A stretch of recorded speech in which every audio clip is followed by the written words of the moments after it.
UK right now, a massive week, of course, for the Chancellor, Rachel Reeves, expected to announce billions of pounds in spending cuts during her spring statement tomorrow in an effort to restore the government's financial position. Reeves has blamed global volatility, including the war in Ukraine, and the threat of an international trade dispute for the need to take divisive action. Very pleased to say I'm joined now by Gina Miller, founding partner of investment platform SCM Direct and 2024 UK general election candidate. This is someone who comes to us with the experience politically and, of course, when it comes to the world of business. Gina, what do you want to see? What do businesses and investors want to see from the spring statement? What is top of your list in terms of what you hope to hear from the Chancellor tomorrow? I think two things are really important is that pulls back from the changes with what's being called the tax employment taxes, because businesses, especially small and medium-sized businesses, are really worried about the impact of the hikes in national insurance contributions and employment changes that are going to come around. Because this means that you're looking at higher operational costs, we're looking at prices going up, and those will pass on to consumers. So we've already seen the effects with lots of companies making job cuts and really worried about taking on young people in particular. The other thing that's really important is that they do not go ahead and spiral into what the ex-economists of the Bank of England call the doom loop of really cutting back on spending across government departments, because that will be counterproductive in the end, especially as we need some growth. The predictions on growth from the Office of Budget Responsibility and the Bank of England is being downgraded from 1.5% to 0.75%. That's not good for business. That's not good for confidence. That's not good for inward investment. Do you think the markets will give the Chancellor the latitude maybe to rethink those fiscal rules? It doesn't seem like we've been hearing from the Prime Minister, we've been hearing from the Chancellor, they're deeply committed to these fiscal rules that they've set themselves. Is there a moment when they need to rethink those rules, and do you think the markets would give them that space?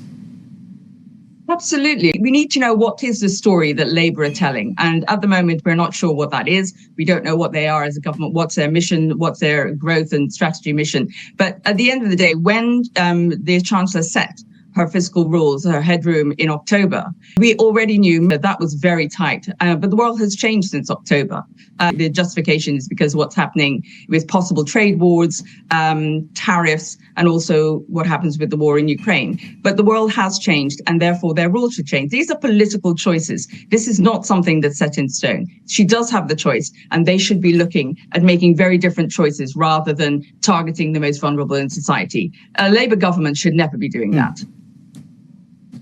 I mean, obviously the government, or certainly the Chancellor, would point out that the welfare spending bill is about, above £300 billion, that's about 10% of GDP, it's more than 20% of total government spending, that if there's anything that needs to be cut and made more efficient, is the spend on welfare, and that it's simply not feasible to see that continuing to expand. Look, Gina, you've been a big proponent of investing, you've got your investment platform, and yet you're advocating higher taxes on higher earners. Won't that just put a freeze on investments into the UK? No, absolutely not. I speak to high net worth individuals. There's an organization called Patriotic Millionaires. And we're saying that for this Parliament, because of the fiscal situation we're in, to have a 1 or 2% wealth tax is actually something that we would sign up to.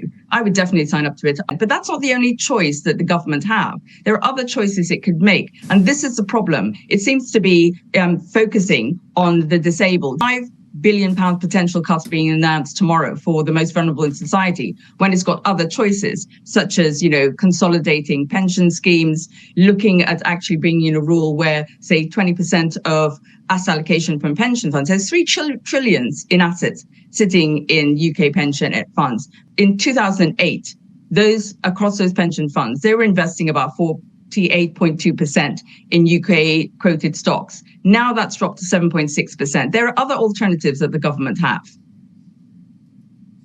Yeah, putting that dry powder to work in UK markets certainly is something that many have advocated to be looked at in more close and fine detail. Gina Miller, thank you, co-founder of SCM Direct, the investment platform, and of course, previously with that political career in that role, of course, campaigning against Brexit. Gina, thank you very much.